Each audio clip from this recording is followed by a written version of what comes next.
everyone. Welcome back to another episode of Between Two Layers. We got a good show for you today. I'm Carly Reilly. Joining me, as always, we got Robbie Ferguson, president and co-founder of Immutable. Robbie, how you doing? Doing well. Fresh off a plane from Portugal, actually. We're going to talk about that in just a minute. I was going to say, it looks like you're back in Australia after your sojourning around the world that you've been doing. Excited to hear more about the trip. Okay, it is a packed show. So Robbie and I, as always, are going to talk about the most interesting news stories catching our eye here at the top of the show. Then I sat down with pro gamer Orangie and Game Fund Partners founder Jonah Blake to talk about the state of Web3 gaming. There were some debates. They didn't always agree, so there were some fun fights we got in that segment. Then we're going to have our community spotlight where we hear from you, the Immutable community, and Robbie answers your questions. And I got a game demo from Qorbi, which is an indie game developer, where we really talked about what is it like, what does Web3 do for indie games, and how does it change the indie game landscape in their view. And then, of course, we will close, as always, with a Robbie final thought. So excited to get into all of that. Before we do, if you're liking this content, please do subscribe, comment, like. We love reading the comments, so please do engage with us. We're so grateful to you for watching. And with that, Robbie, you just got back from Portugal. You were at the BITKRAFT conference, I believe, BITKRAFT being one of the largest gaming investors in the world. Talk to us about it. Yeah, so BITKRAFT, I would say, is definitely one of the leading gaming investors in Europe, if not the world, probably one of the most respected as well. And they also have a very heavy Web3 lean. I'm obviously biased. BITKRAFT led our Series B round for Immutable, but they've also been involved in a ton of companies in the space, a ton of content. Jens Hilgers, who is the founder of BITKRAFT, was previously the founder of ESL. So he has a ton of experience in the space. And this conference is essentially, 100 of the biggest names in gaming. I think the really interesting takeaways is, one, how many senior executives from gaming industries there are actively involved in Web3 right now. I can't speak to the vast majority of things because it's confidential, but what I can share based on public stuff is, I met with CH from Krafton. He is publicly building Migaloo, which is this Web3, almost slightly more mature version of Roblox. And they have hundreds of people working on that game. And Krafton is a $5 billion public company, one of the leading South Korean gaming companies. You have Brendan Green, the founder of PUBG, who is there, who's building a Web3 game. And is really trying to build out what his view of the metaverse is. You have Ken Cron, the ex-CEO and executives at Blizzard Activision, who is heavily involved in investing in Web3, sits on several boards. And it's very hard to come away from that and feel bearish about the state of the industry or where things are going. Because the level of talent, and I've often said this, but Web3 is like really a one-way door. Once you get obsessed with the ideas of what it can bring to people, you often don't go back to what you were doing before. And here is literally half of the senior executives in gaming spending a good chunk of their time, spending a good chunk of their priority thinking about how Web3 will play into the future of gamers.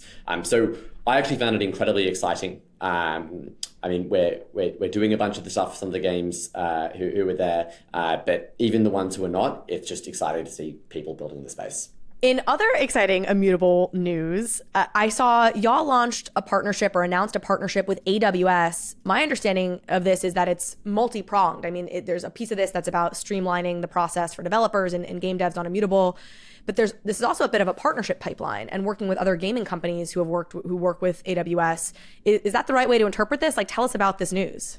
Yeah, we've actually been pretty deep with the AWS team. I know there's a lot of these partnerships in the space, but this one is exciting for probably the main reason is this go-to-market angle, where they've been referring a ton of people who are using AWS to build games to Immutable as their Web3 gaming platform. So that's been really exciting to be able to forge a partnership with one of the giants in the space. And obviously it also streamlines access for these games to AWS credits, which I think is most helpful for the long tail of games.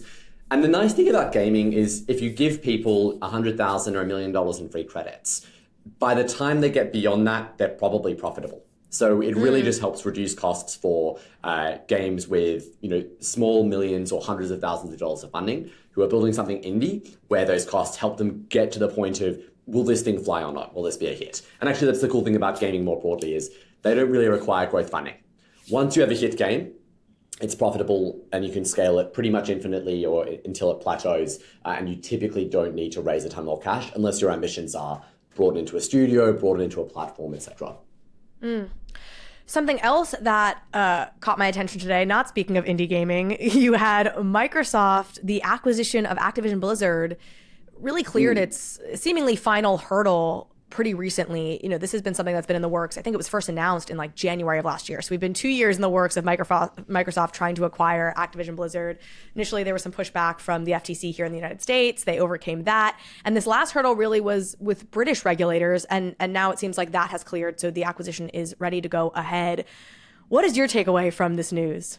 So I don't know whether it's going to have a direct impact on Web3. I think it will have an impact on gaming. I actually think the impact can be quite good, which is I think this will be good for console exclusivity. So right now you have major console wars between every single proprietary device trying to win hit content. Nintendo has a bunch of IP. It's why a lot of their hardware is sold incredibly well. You obviously have exclusive titles on pretty much every primary platform trying to drive traffic, and the consoles themselves are lost leaders. What I think this will do is it will massively reduce console exclusivity.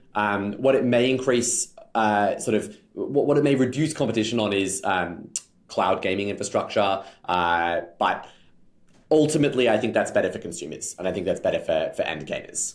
Yeah, I believe that was exactly the British regulators' concern was like nascent cloud gaming they were concerned about, which feels like it ties into our AWS comment above. I don't know if it does directly or not, but yeah, which is it's an interesting problem. And they said at one point they were concerned about the content side, which I think is the wrong take, because I think it's actually going to be quite good for pretty much broadening access to content everywhere. Because Microsoft's incentive is content should be available on every single device via cloud, via Game Pass. So I think it will lower prices. I think it will be probably broadly good for consumers. As to what it will do for Web3, I'm not sure much directly now. Yeah. We obviously, I think Microsoft has looked at some things in the past, and they've been involved, and now you have sort of that being the parent company. But I think largely Blizzard Activision will still, operate with a good degree of independence as well. One of the quotes I think I saw from one of the Microsoft spokespeople was around this being an acquisition in part to help them break further into mobile gaming as well, which is just irrelevant in that it's something we've talked about so much on this show of like the explosiveness of mobile gaming, and especially in international markets where we can be too kind of Western and US centric here in the US. And so I thought that was interesting. Yeah, I think the growing gaming markets, even if you look at demographics, are going to be Asian countries with fast growth populaces, where mobile gaming is the biggest form of adoption. And also the highest spend audiences in the world are Japan and Korea to some extent as well. So I think Blizzard in particular has a very strong hold there. Microsoft has been very successful with acquisitions in the past. I don't necessarily expect this to be any different. People obviously decried Minecraft as ridiculously expensive, and that's become an enormous platform for their engagement with kids. It's become an incredibly successful gaming ecosystem. So I don't expect anything different here. Well, circling back to Web3, a pretty exciting, interesting article. You probably weren't surprised by it. I seem to never stop being surprised by how much money is being put into Web3 gaming. But an article by Decrypt that came out that said crypto gaming attracted $600 million worth of Q3 investment. It's a huge number in a bear market. And I know we've talked about this before. Immutable has done incredibly well throughout this bear by many, many metrics. But what did you take away from this article and this news? It is a big number, especially when you think about the amount of funding required to build a good game, which is probably for, a casual mobile game on the 5 to 10 mil mark. If you've got a good team, you can build something that can really be a hit. And for, something AAA, COD Warzone, you're looking at $100 to $200 million budget. Obviously with the teams being capable of producing that outcome. So I think you're looking at this, it's 3 Warzones with 100 million players each. Now, it's not going to be dispersed like that, but I think the reality is we still see a lot of early stage deals going on. I think the valuations have come off. So I think the market right now is if you're a strong team coming in from Web 2, you'll typically raise a token round between $20 to $50 million in valuation. We've seen a few, proof of play go a bit beyond that. I think those are really seasoned founders with big pedigrees. But it's not the last market where they're raising at 500 mil or $1 billion right off the bat, which we think is healthy. And we think, there's good discipline. There's still funding being found in this space. We're honestly not seeing games who want funding, who are good, struggle. So I think it's actually really exciting. Obviously, even if you don't have this investment, we think there's enough of a content pipeline to have games be successful and there to be many hits next year. And that is basically going to catalyze the next wave of investment, essentially.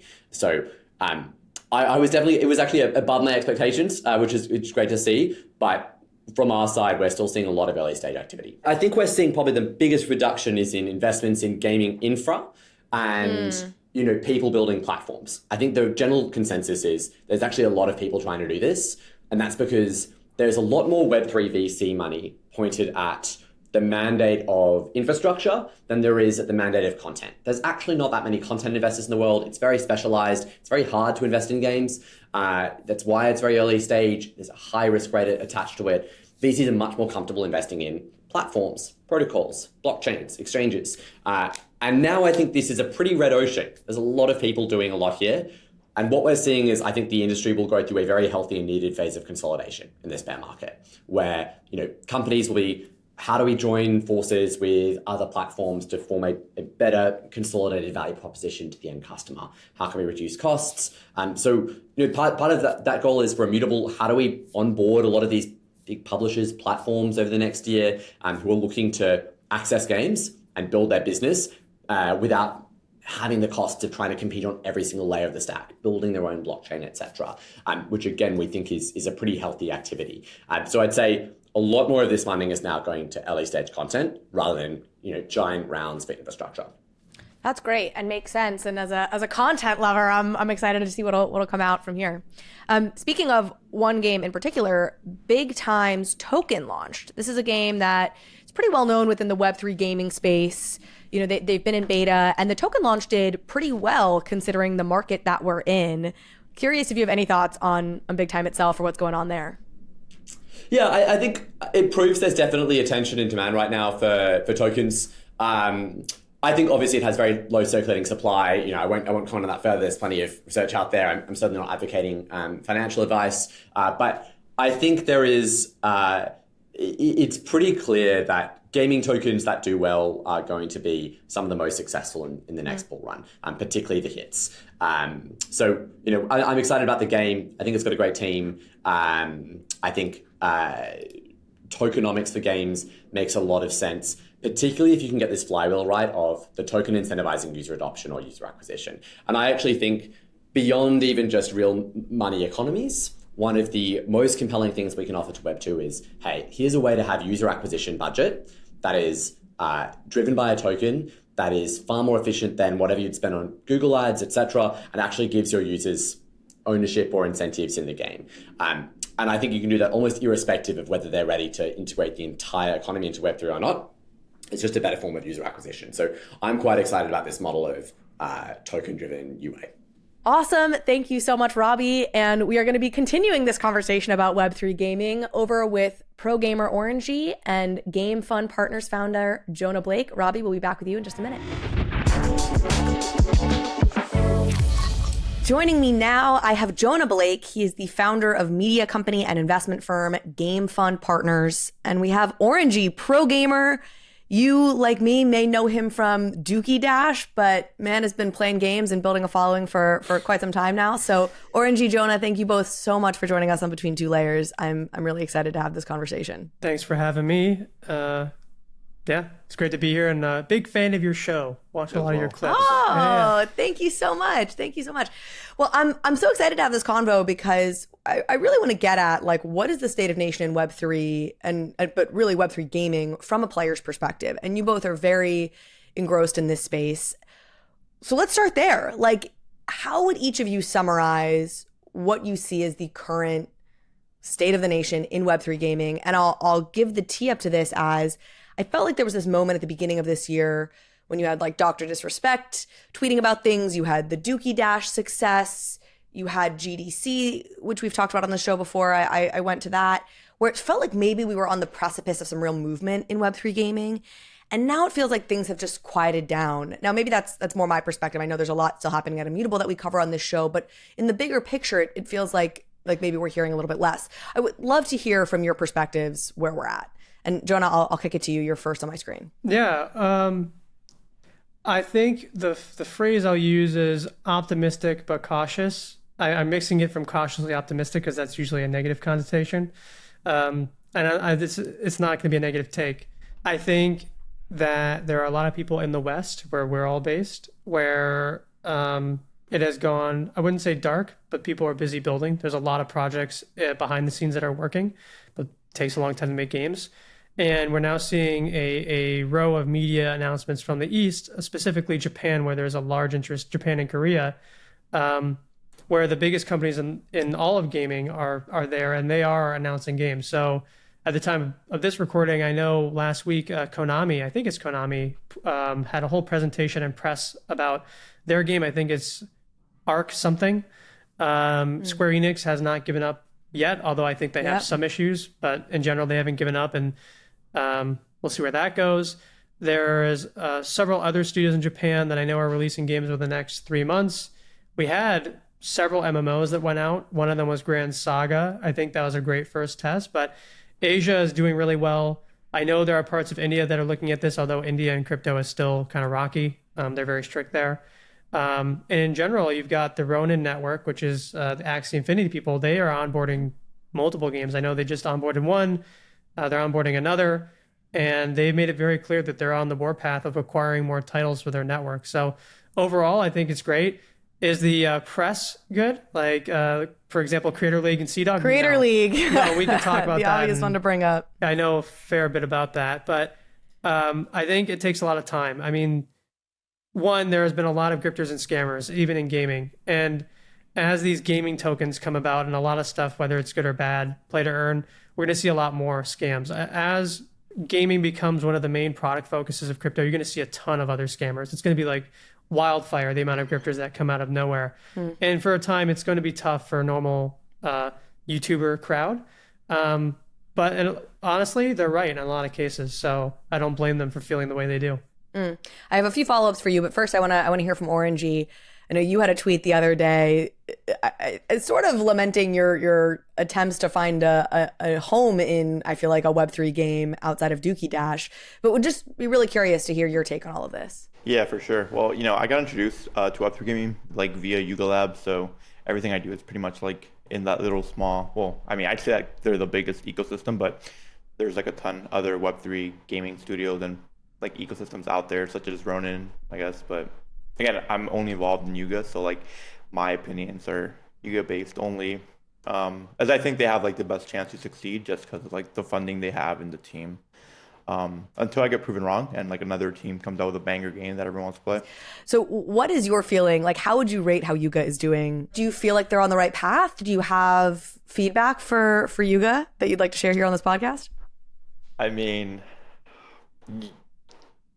yeah, I mean, they're doing their thing and like they're working on the other side, which is, going to be really big and stuff. As far as like what they're currently putting out, it's a gamified mint experience, not really like a so-called game.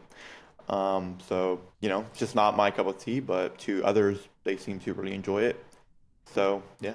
They're obviously doing this. The big whale here is Other Side, which is this massive swing that they're taking. And in the meantime, they have these more casual games that they're going to drip out for however long they're going to drip it out, presumably to keep people, occupied before Other Side in some ways able to launch. Do you like that strategy? Are you into the casual gaming approach? Well, I feel like Dookie Dash was one of those games, right? Like one of those mini games that they were just had in order to, elongate their process and buy some time. But then like the shift from Dookie Dash to what we've seen so far has been a very big difference. But in what way? You have to appeal actual gameplay, I guess. Like it's just completely different genres. But they have a big collection, like tons of collectors, and they have to appeal to a bunch of different gamers. So I guess Dookie Dash was fun to me. It wasn't so fun to others, and I guess I'm just in that others now. Now they're releasing games. You're like, this is not my cup of tea, but Dookie Dash was other people's cup of tea. Very magnanimous. Jonah, I see you smiling. Would you like to weigh in on any of this? I'm kind of renowned on Twitter, or what is it, X now, for my opinions. Yeah. You're infamous. Infamous, famous, depends. It's all depends on who you are. All right, let me start with the positives. How about that? I'll be a positive person for a minute. What Yuga's doing is incredibly hard. Like, it is so hard to do what they're doing, and some of it is novel. So like the parts that I wish they would focus more on, but they didn't because I guess for whatever reason, is this physical merch activation through games. Like, that's something that is genuinely novel. The idea, like the codependence. So people don't know, they came out with these codependents. He's going to show it. There you go.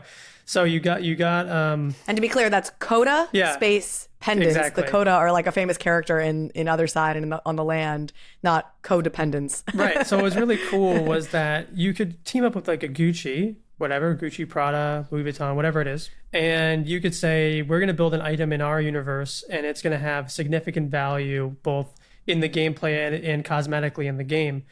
And that is really cool because that's the closest thing to the metaverse is like, hey, I got a Rolex, and it turns out this Rolex shoots like lasers out of its wrist when you're playing Fortnite. Like, that is something that is novel and unique because I'm going to wear the Rolex anyway because it's a cool Rolex. But like, that Rolex also happened to give me some value in a game. That is novel, and I think you should really do more of that because that made me believe that they actually had an idea here. The biggest problem they have is they don't have, I think maybe now they do, and I only hear what people tell me. I don't know the truth of anything, right? I have no evidence to anything, but they really didn't have an understanding of their back end at a deep level because they didn't own their own stack. And so you see news. They were working with Improbable. Right. But which has now, it seems Supposedly. like maybe that partnership has ended. We don't know for sure. Based on whatever's public, so this is not me speculating, it's all public. Herman Narula in a Discord DM said, I didn't even know. So it's like, this is the guy who I didn't even know nothing. Herman Narula being the CEO of Improbable. Yeah, the founder and CEO. He didn't even know that Hadian was coming on to do this, and Hadian is his direct competitor. You can look up on Google, look up Hadian deck. For whatever reason, there's a public deck. It shows exactly the stuff that Improbable does. So, it's like, one, it takes probably 5 to 7 years to make an MMO, if you're even lucky to have a successful one. And it's been about 2 years of building, maybe a year and 3/4. And to switch the stack now is going to be a big problem. That's probably going to set them back unless they have some onboarding solution that we don't know about, right? So one is getting your ducks in a row. 2 is Yuga's specialty, which they call themselves being a community as a service company, is about licensing their IP to other games in order to drive traffic to their games. Let's bounce between positives and negatives here. Let me put this question to you both. Are there any games that you are really looking forward to that are coming out soon, whether they're in beta now, they're being teased? What's getting you excited? Jonah, I'll start with you. So a game that I'm personally excited about because I like FPS, one Doc's game, and I think Doc's game is has a long way to go before it's ready. Another game is called Shrapnel. It's a little similar. It's on AVAX. I love Parallel, and that's on Coinbase. It's fantastic. Yeah, that's on base. Man, there's a lot. You only have 30 minutes, right? So it's like I can talk about why each one works or why it couldn't work. Then I'm really excited about. We just actually put out a video today at the time of this recording. Pudgy Penguins, their game. We had the privilege of playing much earlier, and it's not about the game itself that's interesting. Right. It's about a lot of companies, including Yuga, want to build these experiences in which you can take your love of an IP and make it playable through we call this mini clip. So when I was in middle school, you had like Bloons Tower Defense, you had like Stick-A-Man. Like, these were very middle school games I played, and you played on PC in the library but instead of reading, right? That's probably why I'm a media person instead of a scientist. I was playing games. So these are very quick games, and it's just about making you feel good about the thing you bought or that you're a part of. So I love the idea of the Pudgy Penguins having these toys you buy at now announced Walmart. And, a 3 or 4-year-old does not need to play Call of Duty, right? So, in fact, I would actually strongly prefer that they don't play Call of Duty. So what I mean is, like, my excitement is something that looks like Call of Duty, but for a kid, who is going to grow up with this thing, their version of excitement is like a Roblox maze builder, or like Bloons Tower Defense but a penguin. And I think that's really cool. And I think right now I think Pudgy's doing it better than Yuga, but I think Yuga could do it well, but that's a whole other topic on things. So it what will probably happen is the game I'm least excited about or don't see coming will be the one that's a big success. Yes. Yeah, it'll be the one that takes us by surprise. Orangey, what do you think needs to happen for like a good game? I'd love to get both your advice, but I want to start with you, Orangey. Like your advice for games. Like you said, Dookie Dash was your type of game, but some of the other ones that you guys come out with aren't. What's missing in the landscape right now to you? Yeah. I mean, Jonah touched upon Shrapnel, and actually, I forgot completely about that game. And I was pretty excited for them, but I recently saw like they got like some limitations in the US, right? And they won't be able to like actually do their whole play to earn model, which is kind of like what people are most excited for, and especially like in a shooter. Again, I'm more of like an FPS reaction time. Like, I'm Gen Z, like, our attention spans are very short. I'm not here to play a card game. It's like, why I cannot touch Parallel. Like that game is not for me. I don't know. We just need something that like anyone can pick up. It's super easy to get into, and you just play. And there's a lot of like, there's got to be a high skill ceiling, and there's got to be a lot to do. Jonah, same question to you. I mean, what would you say is needed to help the whole market move forward and find success? Mobile games for one. Mobile games and some web-based games, because, and this is where I understand Orangey's disappointment, but also where I'm going to explain why the future of Web3 is probably not what Orangey's going to like. And I'd like to hear his take here. Ooh, I like this. I'm going to say an example. Not all of Gen Z is totally fried. They are, statistically. And I'm in between. I'm a 95 baby. So I'm born in the year that we transitioned. So I see both sides. Statistically, based on data, the most popular Roblox game in the top 10 is a game called Pet Adopt, or Adopt Pet. It's a pet adoption game. This game makes like $20 million plus a year, okay, on Roblox. There's no shooting, there's no killing, there's no running and race car driving. It is a game where you log in on Roblox, you find a pet you like, you talk about it with your friends. Actually, a lot of girls play it, and you try and get the best pet and you take care of it. And then there's like little mini games, right? This is more popular than another game on Roblox, which is called, I think, like Bloodlines or something. And it is like a Call of Duty FPS game. And you can see this in the charts. And so there's a lot of kids who come from Fortnite, Orangie being one of them. In fact, one of the top in Fortnite. I give him credit to that. Where, first of all, I would be destroyed. I'm not good at it. Where their perception of what a good game is, and this includes YouTube, right? Their perception of what a successful game is not the perception of what a 4-year-old girl or a 45-year-old mom is. Yeah. Well, and this is really like the Zynga Farmville, right? Dynamic on repeat, which is everyone in the gaming world being like, this isn't a game, and then 45-year-old suburban moms were addicted to Farmville. Well, I think there's this perception, and so I make YouTube videos, so I sit in this weird trifecta of understanding like each side, and I try to like balance it out to my chagrin, right? YouTubers to this day do not cover mobile content, mobile games. The ones who do are specifically mobile channels, and they always get laughed at by the actual big channels, right? Your Asmongold's of the world. These are your big channels. And so the reason why we have a different perception on what a success is because they're hitting the algorithm better, right? Like Asmongold on YouTube is getting more data points on the main viewer than a mobile game channel. But a mobile game channel, while they're not discovered at a high rate, they have much deeper penetration. So they're able to sell more product, they make more money on average, and while they have a smaller viewer base, they have a more committed viewer base, which is why advertisers love paying them a lot of money, which is the same thing could be for Web3. Web3 has a small audience right now. They're very specifically into merch, fashion goods, hype beast culture, and physical events. These are people that are more similar to mobile gamers than they are to console gamers. And what I fear for people like Orangey And I think, by the way, I'm going to give a positive at the end where I think you'll be saved here, is that the first success in Web3 will not be something that looks like Fortnite or Call of Duty, and it may not even look like Parallel. It's going to be some stupid game that's like pet the dog and get a coin, and it'll get like millions and millions of views and millions of dollars. It'll become a meme on the App Store, right? It's just like Steppen. Last year, Steppen became a viral hit. Most people in Orangie's category would not call that a game, but young kids and moms in their 40s both found that to be a very enjoyable game that made millions of dollars. Now, it had some problems, which is why it's gone down, right? There's a fundamental issue.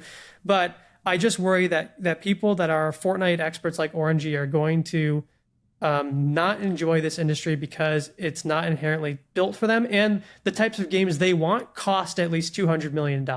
Is the save that in the long tail we will get those Fortnite-like games in Web3? It's just going to take longer. It will come after it's proven itself. All right, let me. All right, react, Orangie, react. Hop in. All right, hop in. Jonah. Yeah. I play a ton of Roblox. I mean, I grew up with Roblox. Yeah, I still play Roblox. Like, it's the game that, like, my younger cousins and stuff play.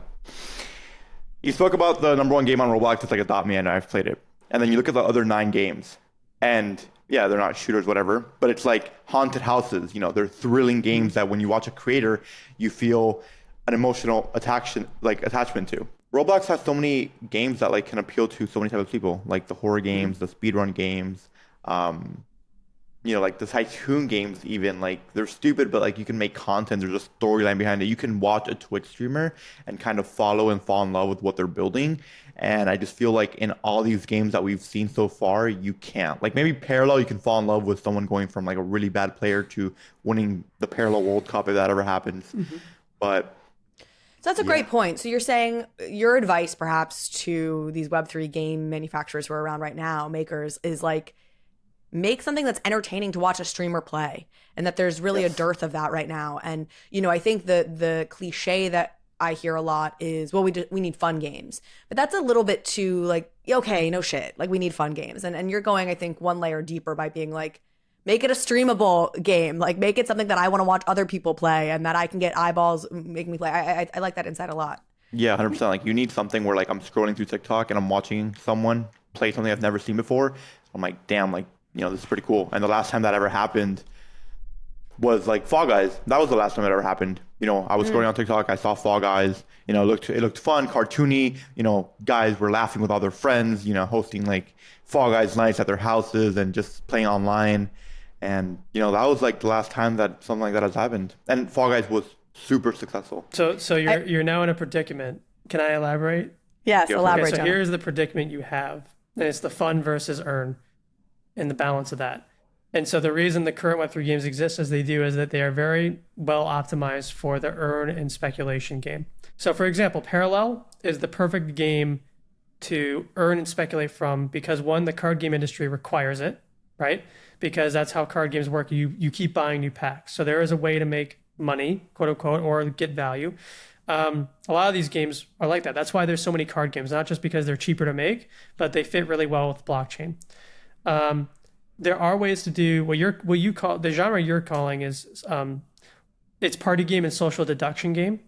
And these games are being built. In fact, I'm talking to one right now. I can't say it on recording, but we are potentially helping one come to market. And it has found some ways to add in blockchain. So you will be getting this party games because they know this too. But the problem is most of the people in Web3 are speculators, not players. And to build a party game in Web3, you need both sides to work. You need people to speculate on what assets are worth attaining and make it balanced so that those assets don't destroy the game for the average player. Rec League, I bring it up because I think they were very, very close. And I think this game could be really great if they just were on ETH1 because they realized the best way to do this was have people in Web3 be the assemblers of the mechs and then have Web2 not have that mech assembly feature and then just buy them from the store so they can choose all these different mechs to play. Like, that was actually the most innovative, aside from Yuga's physical merchant, that was like the coolest thing I've seen in Web3. And I think other people should try this if they can't figure it out. But you want games that are very short burst and require deep player liquidity which means they have to be on Roblox and they have to be on Fortnite because I'm not going to my company won't invest $1 million into a company that's going to make a 30-second game, a 2-minute game, and not get any return on investment. They're like, I would lose my job, and so would any other investor. So we're going to tell you to go build them on Roblox or Fortnite for that fact. Well, Yeah. and you're getting at too, I think, this conflict of like building for a Web3 audience, which to your point is still the concentration is primarily speculators versus building 100%. a game that can be appealing to a broader audience where maybe the blockchain is abstracted away. So let me start with you, Orangie, and ask this question about sentiment around NFTs and among pro gamers, right? It has not, NFTs have not been exactly beloved within the gaming community at large. I would say obviously what we just saw with the Creator League saga indicates that sentiment is perhaps the lowest it's ever been, or it hasn't gotten better. But I want to hear it from your perspective because I lack a certain nuance in my view of this because I'm not deep within the community. So from your perspective, Orangie, like what is the sentiment right now within pro gaming and among pro gamers about NFTs and blockchain? Okay. There's a lot of different POVs from this, and I'll start off from my most recent one. Is I just got back into Fortnite. I've been streaming it a ton, and the reason for that is because I can grow my audience there and add value once Web3 gaming is ready. So I've been getting back into it, and I stream. I wear my Bored Ape merch. I got my Bored Ape on the screen at all times. I'm pretty open about talking about crypto, blockchain, Web3, and people come into my TikTok chat, Twitch chat. NFTs are dead. 95% of what NFTs are worthless. Like blah blah blah. Yeah, spamming you that Forbes article or whatever company it was that put that out. Like, people don't even understand what it is, and they just read media. And then the people who kind of have a little bit of an understanding of it just want to say it's like a scam or just fake internet money, whatever. But when we're talking about the pro side of gaming, here's where things change. When I quit Fortnite, I got into NFTs. I got into NFTs during the bull market, and everyone's just like, oh, he went off, he quit to get into NFT BS stuff. And then Dookie Dash came out, and this is where all the pros from all these games started coming in because there was an opportunity for them to make way more money than they do playing their AAA game. And the thing is, that was a super unique opportunity because Yuga did not give out a prize pool. There was a zero prize pool.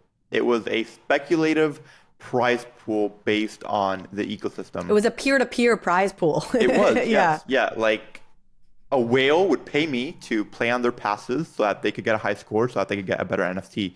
No one's done a prize pool thing yet. But you get a game, you put $1 million prize pool together, you make it a week-long thing, and everyone's going to be playing it. And $1 million is not that much to the people in this space. That's not true. All right. Bro. So I'm gonna play. All right. This is not the pounce on Orangie space because one, I've worked with Orangie and I like him a lot. But I'm going to tell you the problem with what you just stated and why it actually is hurting Web3 and not helping it. Although the idea of prize pooling is very important, and the best model by far has been Dota 2. So any game of Web3, just copy Dota 2. Just copy it word for word. Copy Dota 2, and then copy some of the CSGO and CSGO Marketplace stuff. Let's talk about Dookie Dash. Orange, I'll ask you, who was the winner of Dookie Dash? Who took the $1 million prize?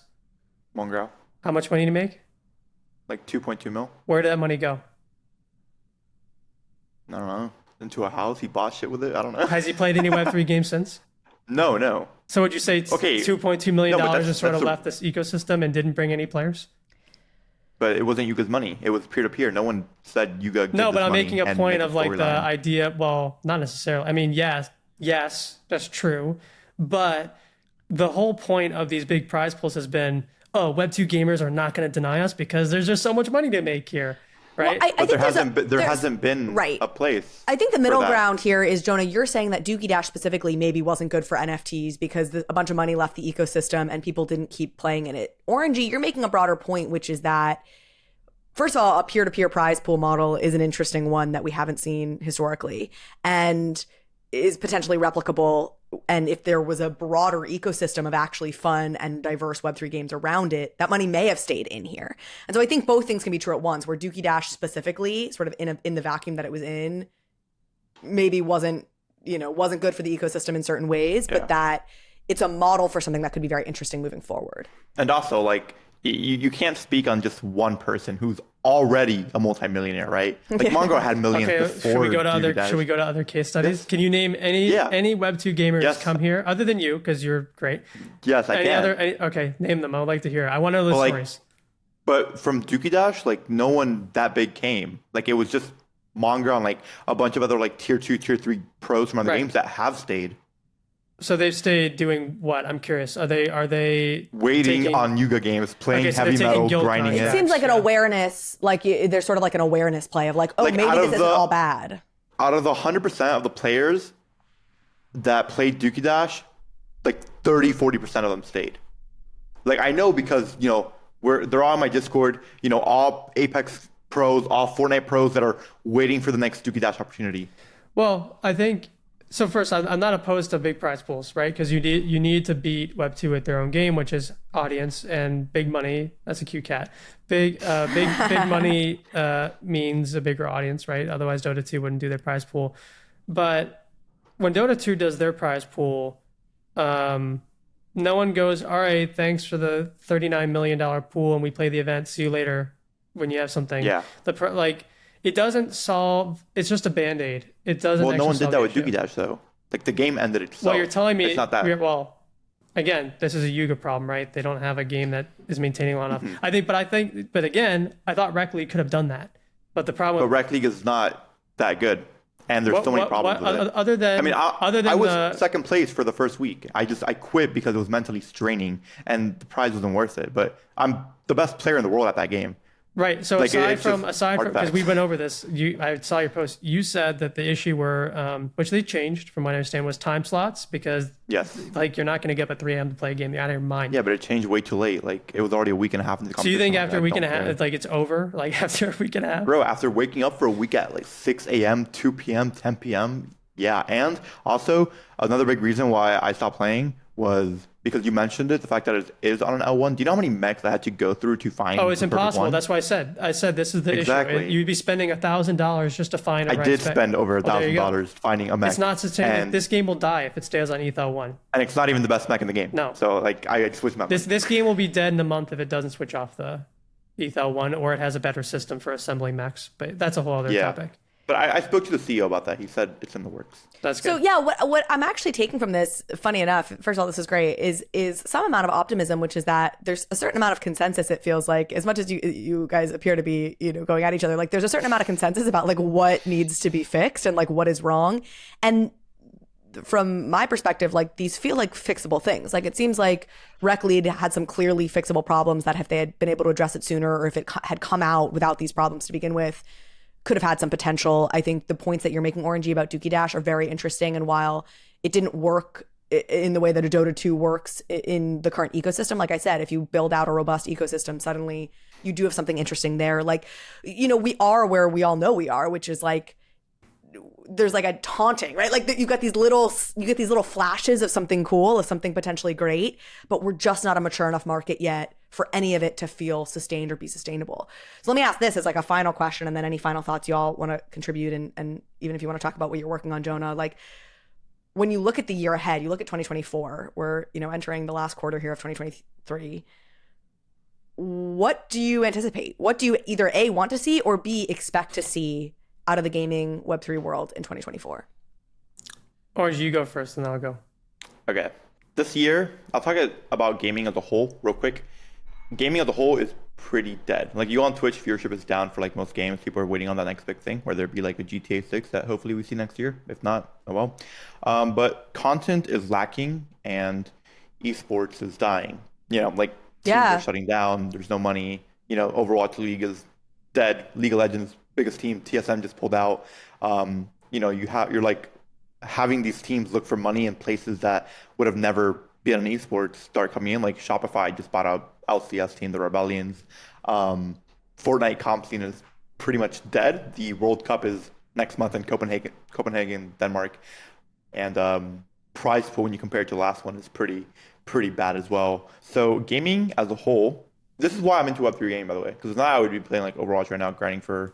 Actually, I wouldn't be playing Overwatch. I was gonna say, why would you be playing Overwatch? No. I'd be playing like Rocket League, best comp scene, best, everything. But But the truth is, I'm in Web3 gaming because there is such a place for the next Fortnite, which was the latest biggest game. I don't say the next Fortnite because I was a Fortnite pro, because before Fortnite, what was there? I don't know. I wasn't like really. Was it PUBG? PUBG. Really? Well, it came out before. Did it? Yeah, it came out. Yeah, it was like that next big thing. Yeah. Oh my. Yeah. Really? It was maybe not in America, but in Asia. Okay. It was, dude. Like it's to this day, it has millions of players. Yeah. What about America? What was it? Minecraft? Like the next. Minecraft has always been big. I would say. Yeah, but like from release. From release. Like Minecraft, then Fortnite. That's what I can think of. Probably. I'm pretty young though, so I don't know. There's so many games that come out a year, but Minecraft would be probably that. And then before that, like League. CS:GO. League, CS:GO. And then since Fortnite, we haven't had anything, and it's been 6 years.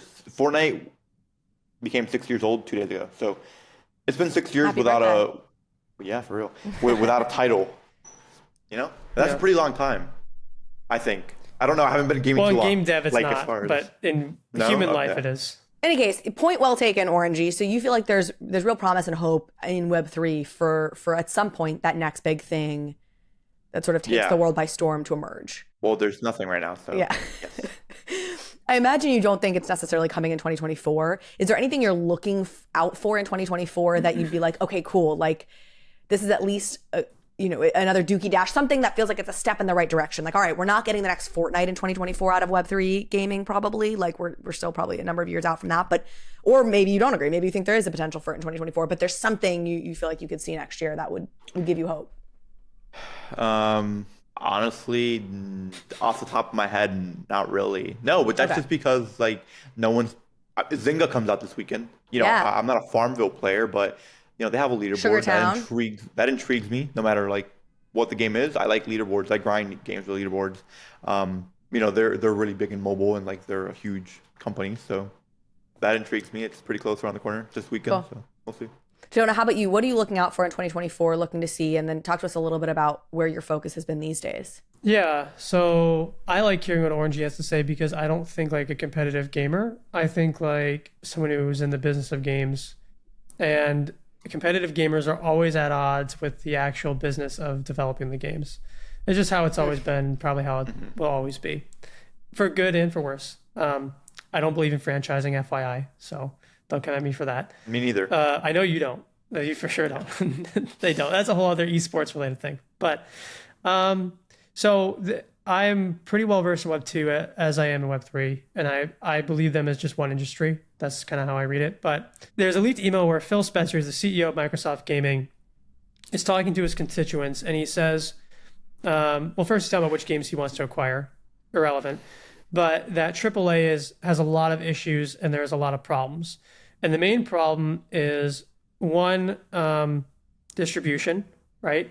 Game Pass is very expensive to manage. Very expensive to manage. I mean, they have 25 million plus subscribers a month, which is around 300 something million dollars a month lost on a $70 title. Meaning, for example, Starfield just came out. If Starfield just released at a $70 ticket price without Game Pass, it probably would have.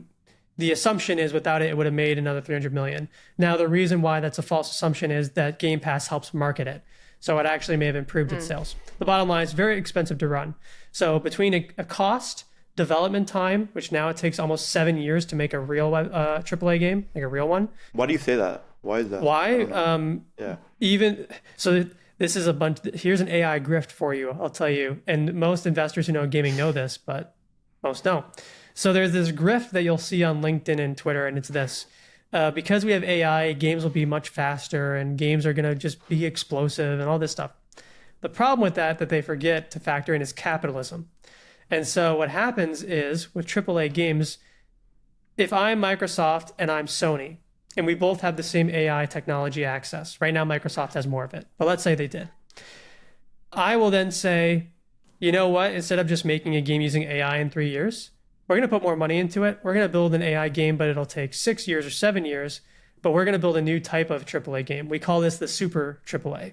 This is a game that's even beyond the scope of what a normal AAA is, a true metaverse game. But what takes that long? Development, because they're not only using AI, but they're hiring hundreds and hundreds of people to build a game and it requires more render time, requires more depth. I mean, people wouldn't buy Starfield if they didn't say there was 1,000 planets, even though 1,000 planets are just dry, empty deserts that no one cares about, because players feel like they should get more for their money because they're paying an extra $10 for the MSRP price of the game. Because we changed from 60 to 70 like over the course of 2 years. So now there's higher expectations. So all I'm saying is that AAA is in trouble, and it's going to have a reckoning, because it's like a game of House of Cards, right? You keep tacking on cards, making it bigger and bigger and bigger, and then something breaks. And that's what a lot of people in the industry are concerned about, which is why I'm excited about Web3 gaming, because one, the idea is that you have people that are closer adjacent to mobile than console, meaning they are accustomed to spending money, which means they can actually spend that money and reinvest it in like the game. The other side is that it hits a casual player base, right? For example, let's say Call of Duty Web3 had an activation with Aritzia, and if you got 5 kills over 4 days, they'll send you an Aritzia. I assume they do shirts, bags, I don't know. Yeah, shirts. So they do shirts. They're gonna because they have your KYC AML information. That's a whole other topic. Whatever, they have your information.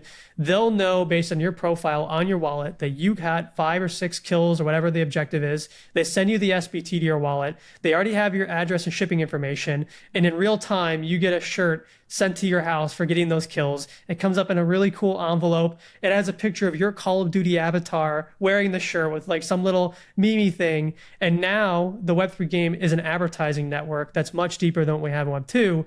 And you're gonna be like, I'd go play Call of Duty Web3 again. They gave me an Aritzia shirt. And you know what? I might go buy an Aritzia item because I already pay for a subscription there or something. That's something that does not exist in Web2 because the technical rails are not there yet. The last thing I'll say is, but they will be. So there was a Roblox developer conference happened 2 weeks ago. Dave Baszucki, the founder and CEO, genius guy.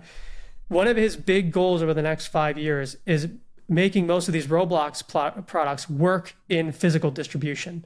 So the idea is if you had a popular Adopt Me game in Roblox, or you had a fashion brand, you could release it with like the Roblox physical distribution hub, like maybe Roblox Walmart or something, sell it within their scope, get a cut of the physical sales and play the digital. And because you have an account with Roblox, now they have your same information that you had in Web3.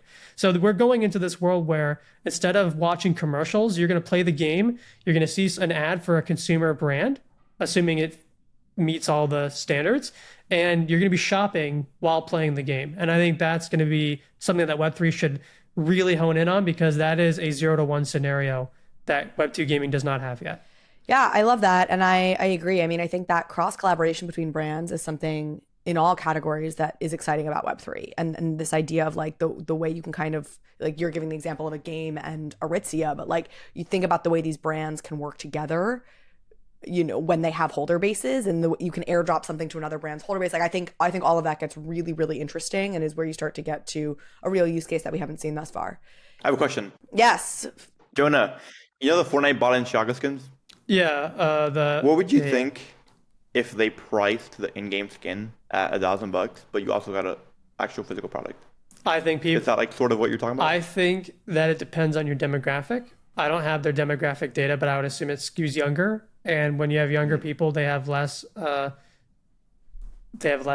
budget for expensive things, which is why I think Web3 works, because there are adult games that adults have adult money for, which is why I like Web3. So what do you think about like 100 Thieves and Gucci? Yeah, well, I actually know the guy who did that campaign. And By the way, I went to his office in the UK. I saw the physical Gucci kit. Like, it was actually really cool. But Roblox, for whatever reason, has a different spending base than Fortnite. I think Fortnite would have to do it a couple times, fail 2 or 3 times, but eventually it would break through and people would find it interesting. So long answer, yes. Short answer, no in the immediate. Yeah, I think it would work.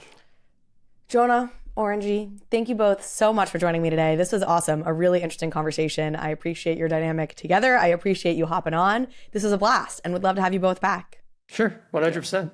And now we turn it over to you for our community spotlight, where Robbie will answer a question from the Immutable community. All right, Robbie, we are back with a question from Michael Montique 715, who asks, hey, Robbie, what's the game being built on Immutable that you've played the most so far? Longtime follower, super hyped about what you guys are building. Wish I could be part of your team. Awesome. Hey, Michael, good to hear from you. Definitely overall, Gods Unchained. I've sunk many hundreds of hours into that game. I would say recently, definitely Guild of Guardians, which just came out in its early alpha. So we've rolled that to 600 people for friends and family to test retention, to test user experience. Obviously, the full beta coming out pretty soon. And I've been having an insanely good time playing this game. The feedback internally has just been people like addicted, playing it in. It's supposed to be a second screen game. So you play it while you're doing other things and people playing it in meetings, which is kind of good, kind of bad. But no, I've been really impressed. This is, Justin Hulock's main project right now, who's our chief studio officer. He ran Riot Games Asia. Chris Clay is spending a lot of time on this. Mindloader, the studio working with, is incredible. They are turning around iterations in 24 or 48 hours with feedback. And it's that pace of constant iteration, which I'm really, really excited about, because ultimately for a mobile game, that's all that matters. How do you get to better day 1, day 7, day 30, etc. Which, speaking of the retention stats early on, and this is a golden cohort, so this is not running it with hundreds of thousands of ordinary people, so it will be better. But we wanted a day 1 golden cohort retention rate of 40%, which means how many people come back to play again after they played the first day. We're actually close to 60 to 70%, and the day 7 retention is looking extremely good as well. So everything is extremely promising so far, and we've also put a ton of work into the economy. We're really focusing on how do we make an economy that is fundamentally focused on value to users, trade volume, and long-term incentive alignment, where we are just incentivized to grow this economy over time rather than, large primary sales and sort of letting the second market to itself. So I'm extremely excited about GOG, and hopefully it's in your hands within a matter of months. Awesome. Thank you, Michael, for your question. Comment below, comment on this video if you want the opportunity for your question to be featured on an episode of Between Two Layers or hear directly from Robbie. Next up, I am talking to the team from Qorbi, an indie game developer who's got a game they are building on Immutable. Excited to chat with them about what it's like being an indie studio these days and what they think Web3 can do for the indie industry at large. All right, I am joined by John Bardis, CEO at Qorbi, and Joe Tran, advisor to Qorbi. John, Joe, welcome to Between Two Layers. Thank you for having us, Carly. Yeah, thank you. Very excited to have this conversation and talk a little bit more about OneTap, which I know is your big game coming up. Before we jump into the game, would love to just hear, how did y'all end up here? Let's talk about your journey and Qorbi's journey getting to this point. Give us your backgrounds a bit. Yeah, absolutely. So I have a background in tech, so 20 years technology background and 15 years in entrepreneurship. I actually started off working with blockchain about 7 years ago. Worked with several different protocols then, and it's because I have a company, a software development company that's about 13 years old. And we were kind of thrown into blockchain at first. We were like, what the hell is this? And we loved it. And I loved it. I fell in love with it. And at the same time, my family's very big into gaming. And today they still own an esports organization here in North America. And so it was just kind of natural for me to combine these two loves of blockchain and gaming together.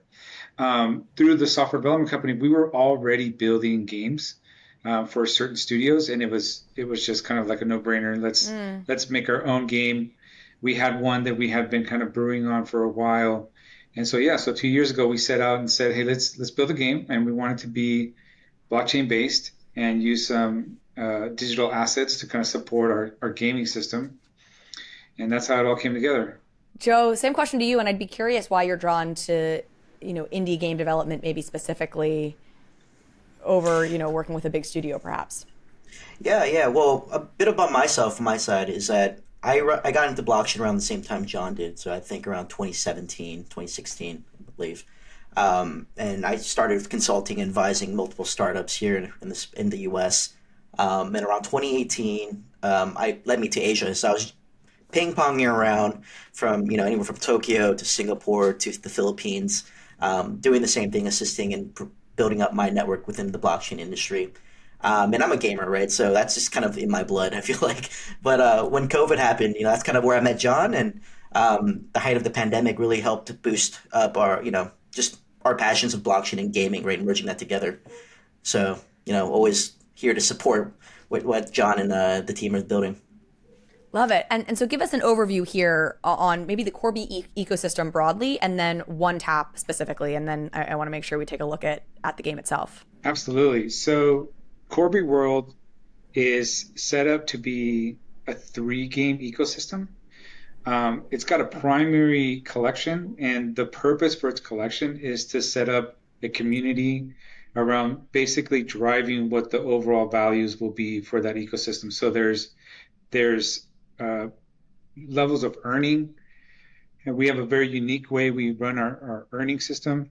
There is DAO voting, which really drives things like changes to the games, future assets, partnerships, and there's also future franchise systems because the ecosystem is dedicated to competitive gaming. So, I mean, it's really dedicated to fun and competitive gaming, but competition is at its core. Just like I said, like my family's been in esports for a long time. We love competitive gaming, and it's very natural for us to be a part of that.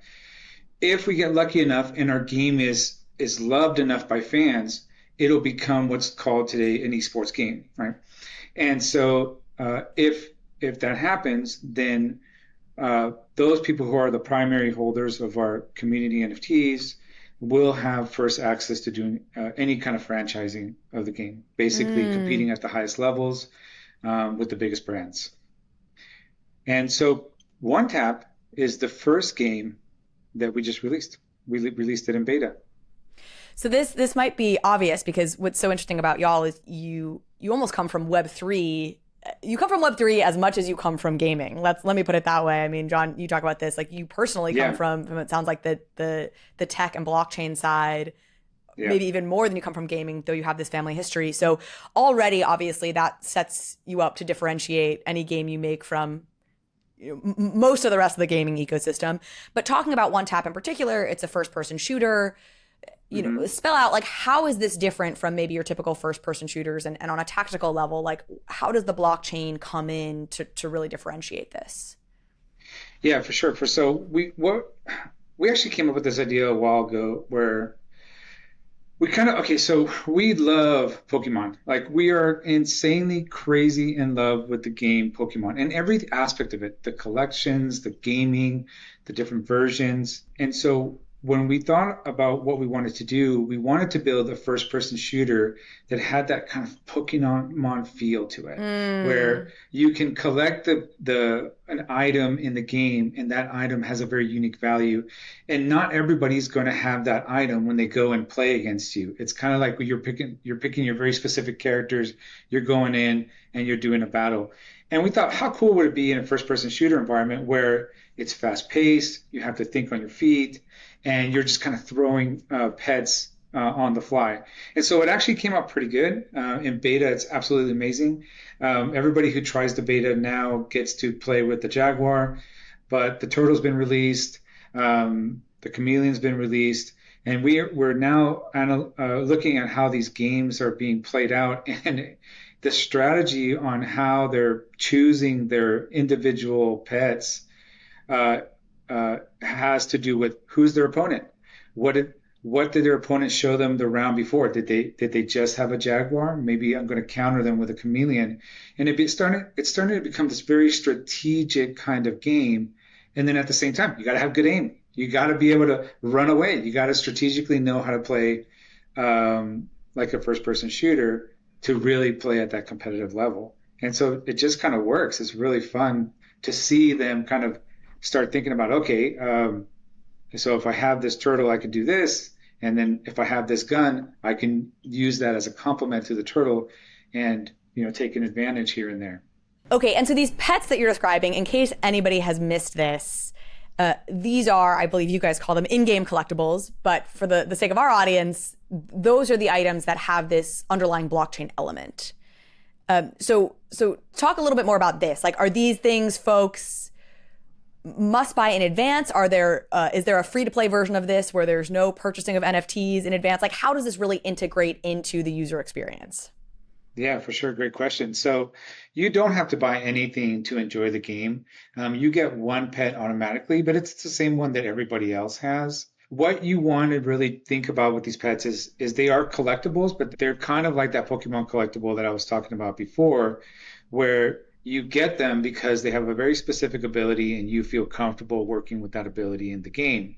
But we take it one step further. So because of how we can take advantage of what we're doing with blockchain, we can make them true collectibles, like true digital collectibles, where you can see how many of them exist, right? How many of them exist, how many are in circulation, how many are for sale. Those are values that as a collector you need to know in order to kind of really perceive what's the value of the asset. So on top of that, we use kind of traditional Web3 philosophies around creating unique looking piece of asset. So we call them pets, but that kind of sounds like it's a cat and a dog and a bird. Yeah, that's where my head first went. Yeah. But it's more than that. Like I talk about the turtle, I talk about the chameleon, but there's also a dragon. There's an eagle.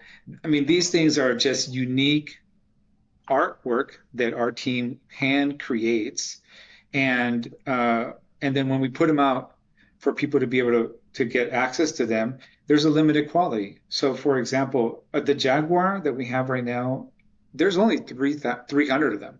That's limited it, 300. Quantity. Yeah, so you get your hands on one of those 300s. You can think of it like 6 months from now or a year from now, if that's a good piece of asset to have in a match, or it's a compelling piece of artistry, and then you can kind of perceive some value behind it, right? No guarantee that it's ever going to go up or go down. It's all about how the gamers feel about the game, how they feel about that particular utility, and also the artistry. So we'll see how people respond, and if they like it, they like it. And we're trying to keep the pledge to collectibles really at the heart of this game. So we'll never do 50,000 of something. It'll always be strategically very limited. Balancing those essentially like in-game economics, like understanding that this has that almost like economic component, though understanding it not in a speculative number go up kind of a way.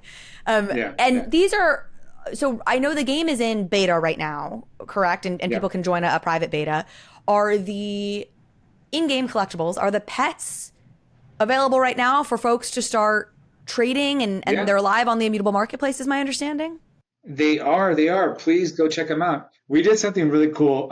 So we had a lot of great people following us from the beginning, since we announced this project. And so we did what's called an egg drop, or what we call an egg drop. And we minted 3 eggs for each of the 3 pets that we first released. And then we did free mints based on like a waitlist system and a whitelisting system. And so if you own those 3 eggs, you could just go to our website and you trade them in for the pet.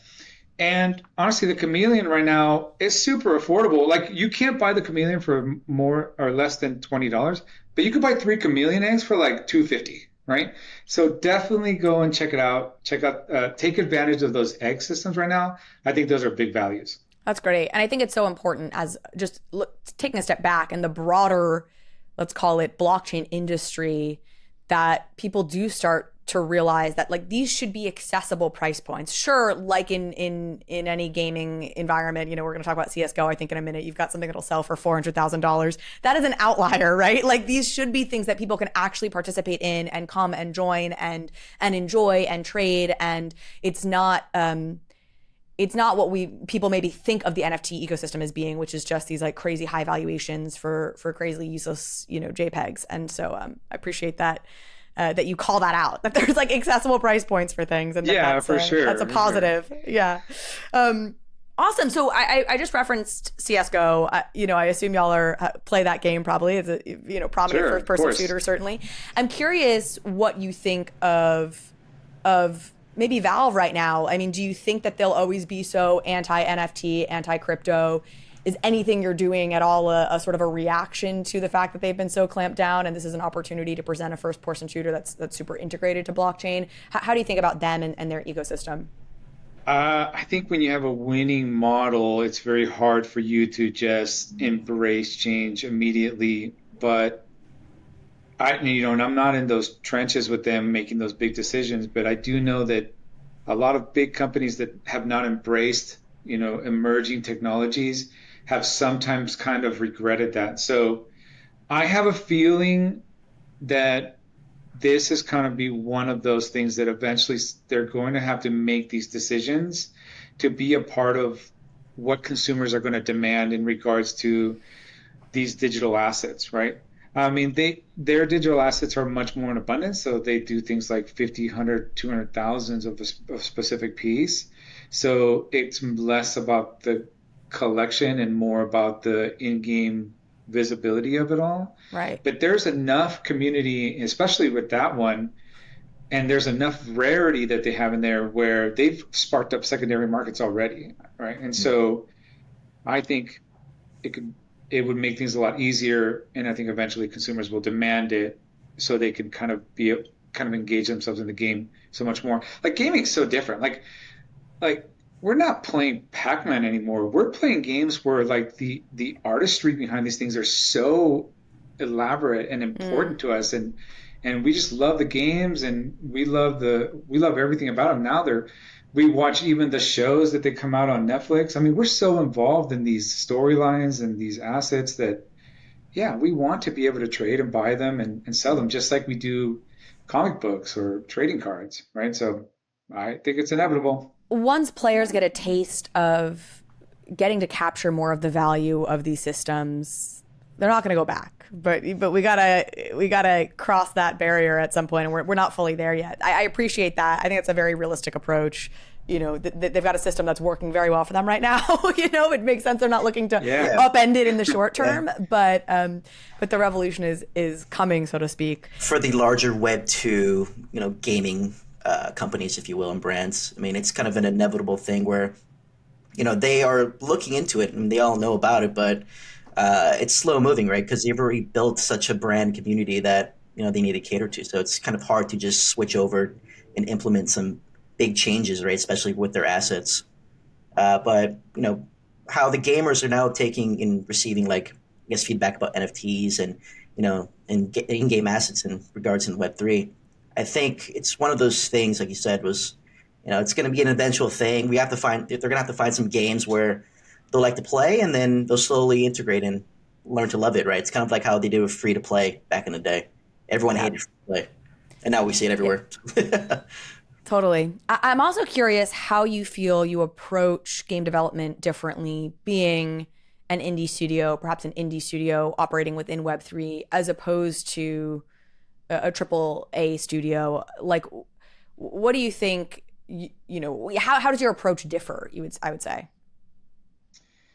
Yeah, I mean, to be honest, we're very traditional. So we have a good sized team of engineers that are working in the game, and at the head of those teams, we have people who have been working on games for 10 plus years, some of them dedicated to first person shooters. So when they develop our game and we work, to create all the artistry and all the mechanics and create all the plans and all the meetings that we do every day, I would imagine it's very traditional to any game, really, that it's at this caliber, right? So we have a first person shooter. It's not a card game. It's not like a simple game. It's it's kind of cool and advanced. So I think, though, what we do differently is more about the Web3. So in Web3, we're a little bit closer when it comes to community. So those of us who are part of Immutable, for example, we all know each other. We all interact with each other. When we do something online, we tend to kind of flock to it, and it allows us to interact a little bit closer, and it also allows us to grow much faster, right? Now, the difference is we also need to cater to this audience. And so we allow them to give us more feedback, more direct feedback, things that feel a little bit more personal, right? So I was just on Discord last night, for example, and we, right now we're lucky and we're growing. We're getting about 100 to 300 new gamers every day. And so yesterday an influx of gamers came in, and they're just like, I love this game, but I wish that the sniper rifle was able to pop off a little bit this way and that way. And we're like, okay, we're just taking notes like that. Yeah. We take everything everybody says seriously, and I think that's the biggest difference.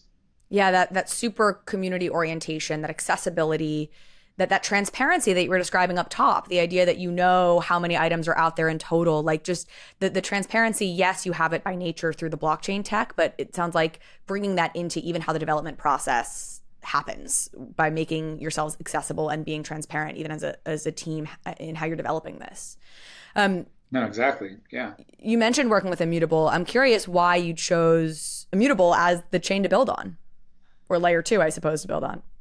Yeah, no, I want to, make sure that I say to all the other chains that has nothing to do with them. It has to do with our understanding and ability to work within blockchain. So, we have maybe it's an advantage, disadvantage, but we've worked with so many protocols, or I've personally worked with a lot of different protocols, and I found that working with Immutable and working with their team and their documentation was very simple and very straightforward. And then we can't leave out the gasless system. That's probably also a really big thing. Like our customers don't have to worry about paying for gas fees. That actually also opens up us up to work with a lot of third-party wallets, which kind of allows us to integrate easier into like this Web2 environments where you log in with things like Gmail or Apple or whatever, and those wallets are automatically connected to Immutable, and we don't have to worry about those wallets having to have any top up because they have to pay a fee, right? Right. So it allows us to kind of cater to all the different gamers, those who don't want to play with, those who don't want to learn how to buy crypto and put it into MetaMask and do all that. Immutable allowed us kind of a little bit of freedom to roam around because of the different fees and also the easeability of how their system works, like how minting works and how the transfers work and how everything works. It was just like a really good fit. Mm-hmm. The seamlessness of it sounds like. Were there any big challenges, not necessarily specific to Immutable by any means, but just as you guys have been developing games and doing what you're doing, like what are some of the biggest challenges or pain points, maybe specific to having to work within Web3 that y'all really had to confront as you were building this? I think the biggest thing was to kind of convince everyone that we were real, right?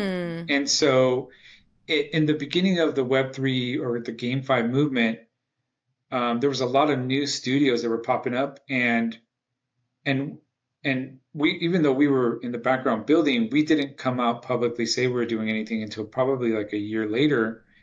And by that time, some studios had already, created different reputations for that portion of the industry, and so we spent a lot of time on branding.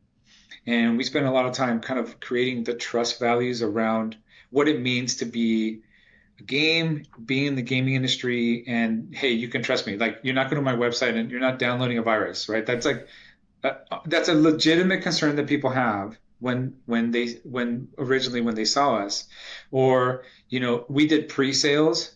So if I buy this, will you still be around? Right. A year later. Well, here we are, a year and a half later. And we're still around, and it has to do with we're the real deal, and that was probably one of the biggest challenges. Other than that, I think we have the same problems that any other early game has, right? So we got to create the right partnerships, put our marketing dollars in the right place, and cater to the gaming audience and bring in more gamers. And so that's. Probably everybody has that problem, except for like Candy Crush or something like that, where they just kind of take off, saying like the anomaly outliers. Yeah, seriously, like everybody wants to be the exception. We're just like everyone else. So you're the rule. You're the rule. Joe, anything that stands out to you in this process? Anything that maybe even just surprised you as you helped the team and sort of to build out the ecosystem? Well, no, I mean, it really is just, when John asked me to help, right, with the One Tap project, I mean, a lot of it back in the day, right, when I say back in the day, it feels like a lifetime ago, but it was like a year or two, but within Web3, right, it was just standing out, right, and helping out with the branding and making these partnerships that are long-term and, I guess genuine, essentially, right, making sure we work with the right people. And really just navigating that water was, tough back then and still tough today. But we've made a lot of strides and progress, right? And now, we have a great community, right, playing and testing out One Tap. I play as well, right? And I still lose because I'm terrible at first-person shooters, but I'm here to support. You're here to make others feel good, Yeah, like, yeah, I will exactly. advise you, and I want to make you feel good about your I'm like the secret shopper, right? So I'm in there just, but Nice. I'm just here to help out where I can and make sure we create a great ecosystem and a great game for everyone to enjoy, right? Because I'm a gamer as well. Not an operator like John's family, but I did my stunt in playing multiple first-person shooters, even my guilty pleasure, League of Legends, right? I still play that to this day. But yeah, great games are around, so I just play it. I'm curious how you see the landscape right now, maybe in gaming generally, the power dynamics between your major studios and your indie developers. And, if you feel like it's a particularly good time or a bad time or neither to be an indie developer. And then the add-on to that is how you see Web3 fitting into that equation. Is Web3 good for indie developers or neutral for indie developers? How do you assess that more macro landscape? Yeah, I mean, a lot of that has to do with your game strategy. Like at the end of the day, it doesn't matter if you're a huge studio, it doesn't matter if you're an indie studio, it doesn't matter if you're a guy in your garage just kind of working late night. If you got a good game, you got a good game, and it's always going to work out for you. Maybe, I mean, we sometimes get a little confused with calling the current market the bear market. We say that because we're in the blockchain space, and that affects the blockchain space in general. Maybe it affects those who are trying to fundraise, but it doesn't affect gamers, and it doesn't affect gamers from playing new games and adopting new games. I mean, I don't know if I would call myself a gamer, but I probably try a new game at least once a month. That's at a minimum, right? And that's not even like the games that come out that are, like the super mega games that are being advertised to me, right? So that's just how we are. We play a lot of games. We try the games all the time. That's why companies like Steam exist, and that's why hundreds of games go in there every month. It's because people try them. And so I would say, if you're a game developer and you feel like you have a good game idea, it's always a good time. Come on out, bring it out, put it out there for people to play it, and get it done. It's a great point. The gamers don't care what the price of the Bored Ape bar is. If your game is fun, that has no bearing. Well, you're sort of front running, which was going to be my final question, which I want to throw to both of you, John and Joe, which is, what is your advice to other indie game developers who want to get into Web3, want to have a blockchain component to whatever they're doing? What do you say to them? Yeah, honestly, there's a couple of strategies that if you add them to your system, you should get some expert help. So if you're going to have a currency that is on blockchain in your game, you should talk to a token expert about those kind of things, especially if you have no background about it. And then if you're going to have in-game assets, think about how you're going to create value for those assets, because right now is a really good opportunity to use Web3 not only to kind of have a place to store your assets, but also in some occasions you can add royalties to your assets. And so if they are resold, it could be like a little passive income, especially for indie developers, that's huge, right? And so I definitely recommend looking at that strategy and making sure that you at least understand the values of your assets if you are going to put them there. And I recommend putting them there if you can figure out a good value. But if you're going to create like a game where it's got millions of the same skin, probably you can still put them on blockchain as a good storage mechanism, but you're probably not going to get that royalty values out of it, right? So, great advice, Joe. How about you? Yeah, I think mine is a bit more general and less technical, right? But Web3 in blockchain technology, right, has so many different benefits, right? But in my point of view, I would say as an indie, if you're an indie dev building a game, really take a look at how, or put yourself in the shoes of a gamer, right? And use the user journey, right? Web3 in general, the projects that are building on top of Web3, there's a lot of issues and friction with onboarding, right? My personal, thoughts is Web3 should be in the background, make it more subtle, right? And not in your face, and allow gamers to just play your game, right? And if you do have Web3 components like digital assets, right? Like what John said, make sure that, you really do, get down to do your homework on like what the value is, right? For these in-game items. And social logins, 100%, and it's so much, it's like Web2, right? Everything's so convenient. And Web3 is not convenient. It's pretty complex. And we just need to take a step back, let people just enjoy the game and not have to go through like 30 hoops, right? Before they play. And that's my advice. Love it. John, Joe, thank you so much for joining us. Tell folks where they can go to learn more about OneTap and Qorbi. Yeah, to learn more about Qorbi World, you can go to qorbiworld.com. That's QORBI world.com. Or no, if you want to play QORBI. We'll put it in the show notes, but to be clear. Yeah. In the caption somewhere, right? Yeah, for sure. Please. And then OneTap has its own website. So to get access to the game, you can go to playoneTap.com.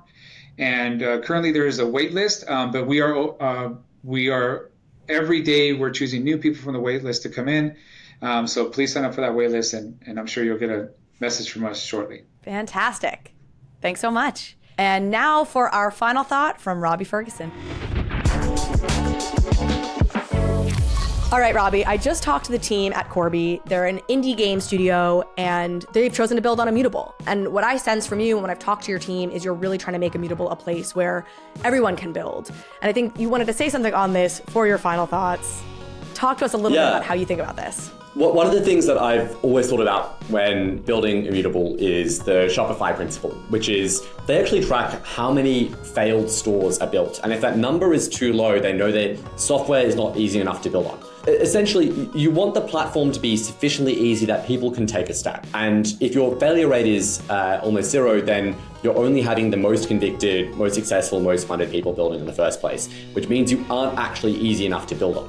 So it's one of those funny metrics that you actually want to see not too low, even though it would be counterintuitive. And so what we focus on is we absolutely have a white glove go-to-market service. We go out there and we figure out the best way to partner with the top 100, 200 games building with tens of millions of dollars in funding and to really help these guys succeed. That's why we build Immutable Studios. It's why we build Guild of Guardians. So we know, hey, here's our economy designs, here's our interactions with the App Store, here's our game designs, here's how we're going to help you succeed. Beneath that, we want a platform where as soon as we get these first hit games, this category is going to start to explode.